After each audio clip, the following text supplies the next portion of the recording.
ദൈവത്തിൻ്റെ അതിപരിശുദ്ധ നാമം വാഴ്ത്തപ്പെടുമാറാകട്ടെ.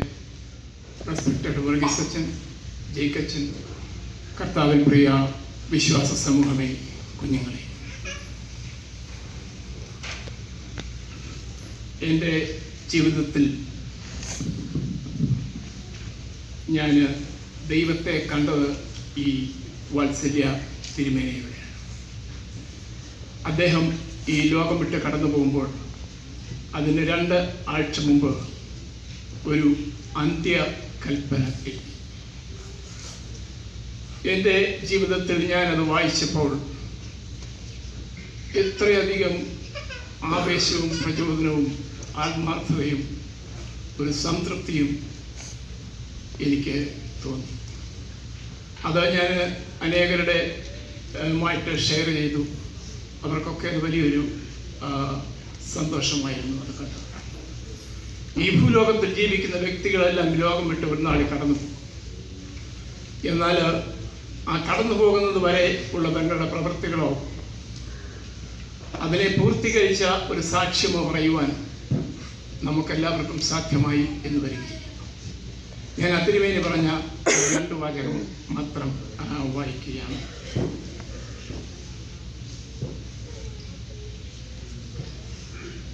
കർത്താവിൽ നമ്മുടെ ആത്മീയ മക്കൾ ഏവരുമേ ദൈവത്തിൻ്റെ അളവറ്റ കരുണയാലും കൃപയാലും 94 വർഷക്കാലം ജീവിക്കുവാനുള്ള ഭാഗ്യം അവിടുന്ന് അനുവദിച്ചു തന്നു. ഒരു സാധാരണ കുടുംബത്തിൽ ജനിച്ച എളിയവനായ എന്നെ ഞാനാക്കുന്നതിൽ എൻ്റെ മാതാപിതാക്കളുടെ പങ്ക്, പ്രത്യേകിച്ച് തിരുവചനാഭിമുഖ്യത്തിൽ വളർത്തുന്നതിൽ എൻ്റെ മാതാവിൻ്റെ ശ്രദ്ധ പ്രത്യേകം പ്രസ്താവിക്കപ്പെടും. വിദ്യാഭ്യാസ കാലത്ത് സഹായിച്ച് പ്രോത്സാഹിപ്പിച്ച അനേകരുണ്ട്. അതാത് കാലത്ത് ലഭിച്ച വിദ്യാഭ്യാസം ദൈവനാമഹത്വത്തിനും പരിശുദ്ധ സഭയുടെ കൊമ്പ് ഉയർത്തുന്നതിനും വേണ്ടി സുവിശേഷത്തിൻ്റെ വ്യാപനത്തിനും തികഞ്ഞ ദൈവാശ്രയത്തോടെ പരമാവധി പരിശ്രമിച്ചു എന്നെളിയ സംതൃപ്തിയും ഉണ്ട്.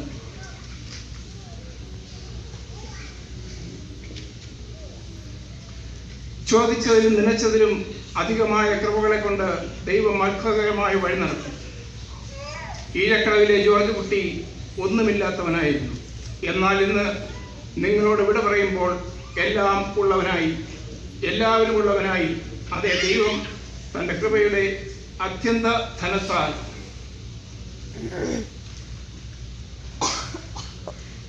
അർഹതയ്ക്കപ്പുറമായ അനുഗ്രഹത്താൽ ധന്യനാക്കി. പൂർണ്ണത അവകാശപ്പെടുന്നില്ല, എങ്കിലും സംതൃപ്തി അനുഭവപ്പെടുന്നു. ജീവിച്ചാലും മരിച്ചാലും ദൈവം മാത്രം മതി എനിക്ക്. ജീവനും മരണവും ഒരുപോലെ കാൽവരി തന്നൊരു വൻ ധൈര്യം. ഈ ഗാനശകലം എൻ്റെ ഹൃദയത്തിൻ്റെ സ്പന്ദനമാണ്. എൻ്റെ പരമാനന്ദകമായ ദൈവത്തിലേക്ക് ഞാൻ ചെല്ലും എന്നത് എൻ്റെ പ്രാർത്ഥനാപൂർവമായ പ്രതീക്ഷയാണ്. പ്രിയമുള്ളവരെ, എല്ലാവർക്കും ഉണ്ണുവാനും ഉടുക്കുവാനും ഉള്ള ഒരു നല്ല നാളെ ഉണ്ടാകുവാൻ പ്രാർത്ഥിക്കണം. ദരിദ്രരെ ഓർത്തുകൊള്ളണമെന്നും അപ്പോസ്തോലിക പ്രമാണം മറന്നുപോകാതെ ദൈവികമായ ഉത്തരവാദിത്വം നിറവേറ്റുന്നതിൽ എല്ലാവരും എപ്പോഴും ഉത്സുകരായിരിക്കണം. ഇത് തിരുമേനി കടന്നു പോകുന്നതിൻ്റെ 2 ആഴ്ച മുമ്പ് പറഞ്ഞ ഒരു അന്ത്യ കൽപ്പന.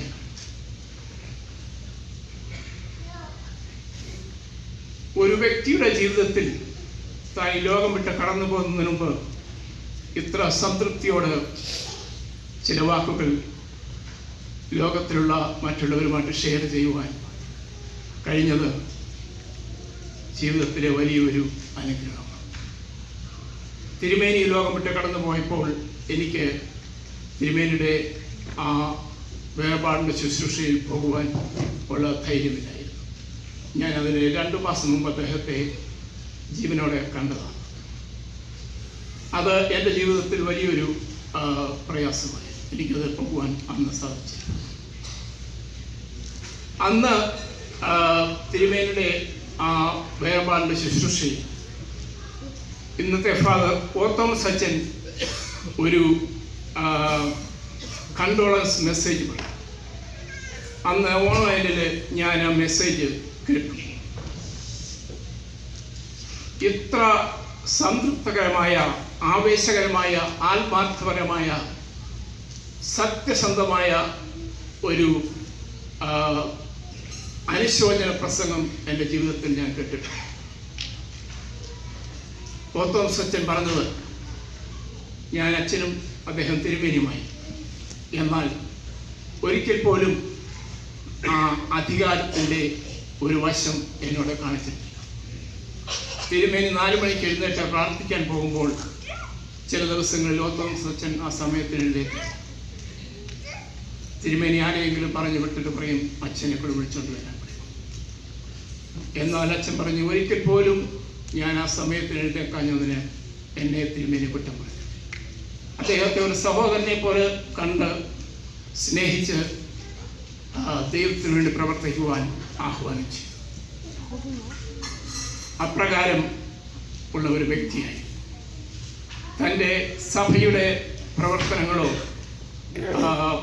അദ്ദേഹം പറഞ്ഞ ഒരു കാര്യം, ഈ ലോകത്തിൽ അനേക ജനങ്ങൾ പട്ടിണിയിൽ കൂടെ കടന്നു പോകുന്നത് കൊണ്ട് നമ്മുടെ ചർച്ചുകൾ നാം പണിയുമ്പോൾ അന്ന് മൊസൈക്കിട്ട് പണിയുന്നതായിരുന്നു ചർച്ചുകളിൽ മൊസൈക്ക് ഇടരുതെന്ന് പറയുന്നത്.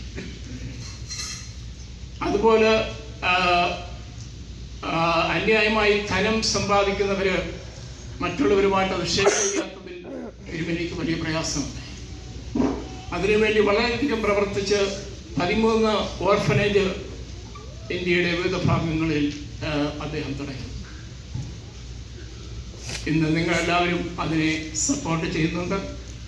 അത് തുടർന്നും കൊണ്ടുപോകുവാൻ ദൈവം സഹായിക്കട്ടെ എന്ന് പ്രാർത്ഥിക്കുന്നു.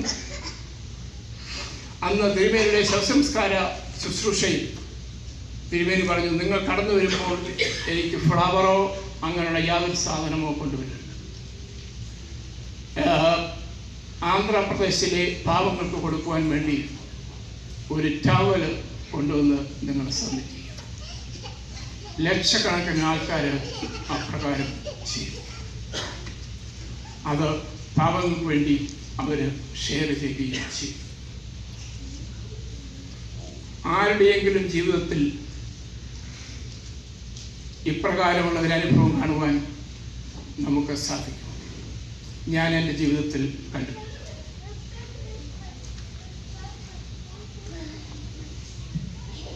ഞാൻ ഒരിക്കൽ തിരുമേനിയോട് ചോദിച്ചു, തിരുമേനി ലോകത്തിൽ എത്ര രാജ്യങ്ങളിൽ പോയിട്ട്? അന്നേരം എന്നോട് പറഞ്ഞു, എടാ മോനെ, ഞാൻ ലോകത്തിലെ സകല രാജ്യങ്ങളിലും സുവിശേഷം പ്രസംഗിച്ച വ്യക്തിയാണ്. ലോകത്തിലെ സകല രാജ്യങ്ങളിലും സുവിശേഷം പ്രസംഗിച്ച എൻ്റെ അമ്മയുടെ സഹോദരനെ കണ്ടപ്പോൾ എൻ്റെ ജീവിതത്തിൽ അത് വലിയൊരു പ്രത്യാശയും ധൈര്യവും ആവേശവുമായി. എന്നാൽ ഞാൻ സ്വയം ചിന്തിക്കുമ്പോൾ ദൈവത്തിന് വേണ്ടി എന്ത് ചെയ്യുവാൻ എനിക്ക് കഴിഞ്ഞുവെന്ന് പലപ്പോഴും എൻ്റെ ജീവിതത്തിൽ സംശയമുണ്ട്.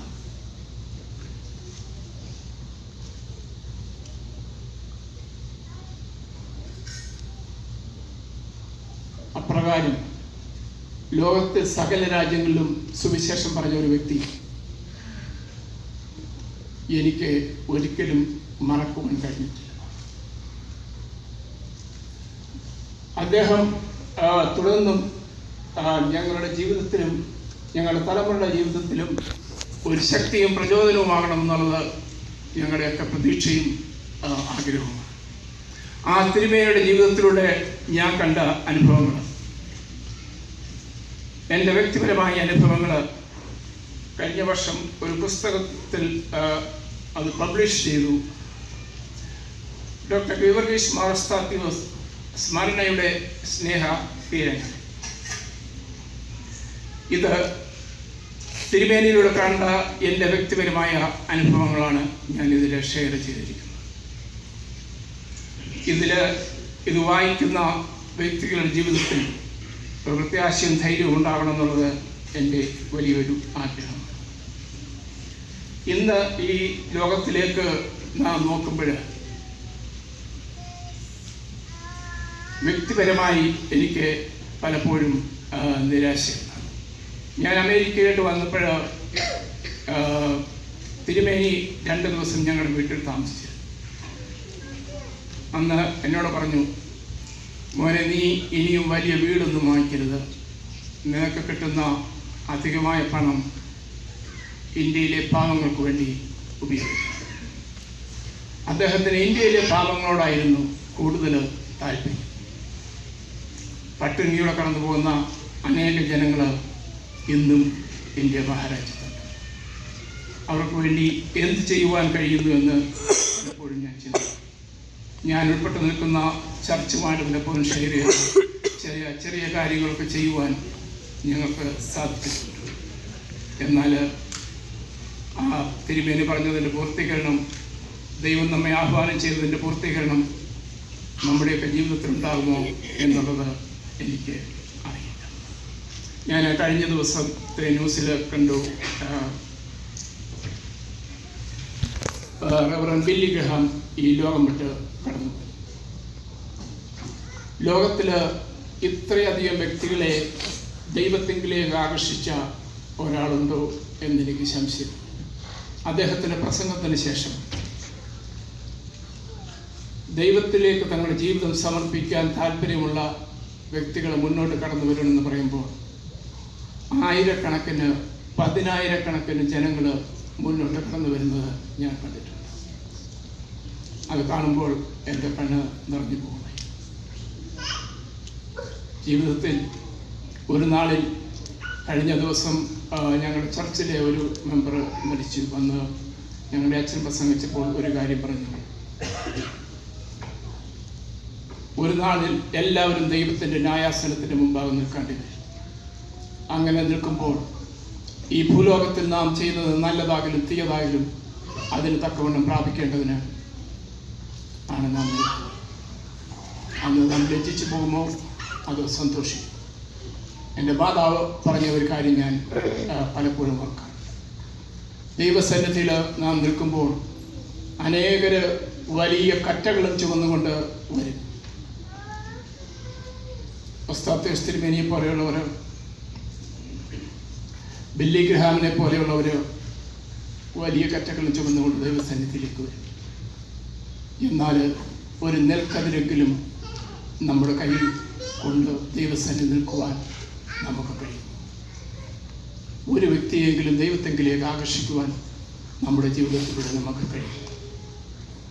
അതാണ് ചോദിച്ചത്. ഇതാണ് ഒരു ദൈവിക ജീവിതത്തിൻ്റെ അടിസ്ഥാനം. അങ്ങനെ ദൈവത്തിന് വേണ്ടി എന്തെങ്കിലും ചെയ്യുന്ന വ്യക്തികളെ ദൈവം നാം ഉദ്ദേശിക്കുന്നതിലും വളരെയധികമായി സന്തോഷിപ്പിക്കും. അവരുടെ റിവാർഡുകളൊക്കെ വലുതായിരിക്കും. ഒറ്റ വാക്കുകൊണ്ട് പറഞ്ഞുകൊണ്ട് ഞാൻ എൻ്റെ വാക്ക് അവസാനിപ്പിക്കുക. ശിഷ്യന്മാർ കർത്താവിന് വേണ്ടി സകലവും പിടിഞ്ഞ് തങ്ങളുടെ ജീവിതം സമർപ്പിച്ചു. ഒരിക്കൽ ശിഷ്യന്മാർ കർത്താവിനോട് ചോദിച്ചു, കർത്താവെ, ഞങ്ങൾ സകലവും പിടിഞ്ഞ് നിന്നെ പിൻപറ്റി ഞങ്ങൾക്ക് എന്തോ കിട്ടും? ആ ചോദ്യം കേട്ടപ്പോൾ ഞാൻ വിചാരിച്ചു, ദൈവത്തിൻ്റെ കർത്താവിൻ്റെ മറുപടി കേൾക്കുമ്പോൾ ഈ ശിഷ്യന്മാർ ലജ്ജിച്ചു. എന്നാൽ കർത്താവിൻ്റെ മറുപടി, മനുഷ്യപുത്രൻ തേജസ്സിൽ വെളിപ്പെടുമ്പോൾ ഭൂലോകജാതികളെയൊക്കെ ന്യായം വിധിക്കുമ്പോൾ നിങ്ങളും 12 സിംഹാസനങ്ങളിലിരുന്ന് ഇസ്രായേൽ ഗോത്രം 12നെയും ന്യായം വിധിക്കും. ഇത്ര ശക്തമായ ഒരു വാഗ്ദത്തം ആ ശിഷ്യന്മാർക്ക് ദൈവം കൊടുത്തത് എത്ര അത്ഭുതകരമാണ്. ദൈവത്തിൽ നിന്നുള്ള പ്രതിഫലം, ദൈവത്തിൽ നിന്നുള്ള റിവാർഡ് നാം ഉദ്ദേശിക്കുന്നതിനും വളരെ വലുതാണ്. അത് നമ്മുടെ ആത്മാർത്ഥമായ പ്രവർത്തനങ്ങളിലൂടെ പൂർത്തീകരിക്കുന്നതാണ്. നമ്മുടെ ജീവിതത്തിൽ അത് ചെയ്യുവാൻ നമുക്ക് കഴിയട്ടെ എന്ന് ഞാൻ ആഗ്രഹിക്കുന്നു. ഇന്ന് ഈ പരിശുദ്ധ ദേവാലയത്തിൽ കടന്നു വന്ന് പ്രകാരം സാക്ഷ്യം പറയുവാൻ എനിക്ക് ലഭിച്ച വലിയ അവസരമോർത്ത് ദൈവത്തെ സ്തുതിക്കുന്നു. അതിനവസരം തന്ന വർഗീസ് അച്ഛനോടും ജയിക്കച്ഛനോടും കടന്നു വന്ന നിങ്ങൾ ഓരോരുത്തരോടും എനിക്കുള്ള നന്ദിയും സ്നേഹവും കടപ്പാടും ഞാൻ അറിയിക്കുന്നു. ജയിക്കച്ഛനെ ഞാൻ ആദ്യമായിട്ട് കാണുന്നത്, അദ്ദേഹം ഞാൻ ഇവിടെ ഇവിടെ വന്നപ്പോൾ UCF പ്രയർ മീറ്റിങ്ങിൽ പോകുമായി. അന്നൊരു കൊച്ചുകുട്ടിയായി സൺഡേ സ്കൂൾ പഠിക്കുവാൻ അദ്ദേഹം വന്നു. അത് കഴിഞ്ഞ് അദ്ദേഹം പഠിത്തമൊക്കെ കഴിഞ്ഞപ്പോൾ ഫാർമസിസ്റ്റായിട്ട് ബെൻഡാബ് ഹോസ്പിറ്റലിൽ ജോലി ചെയ്തു.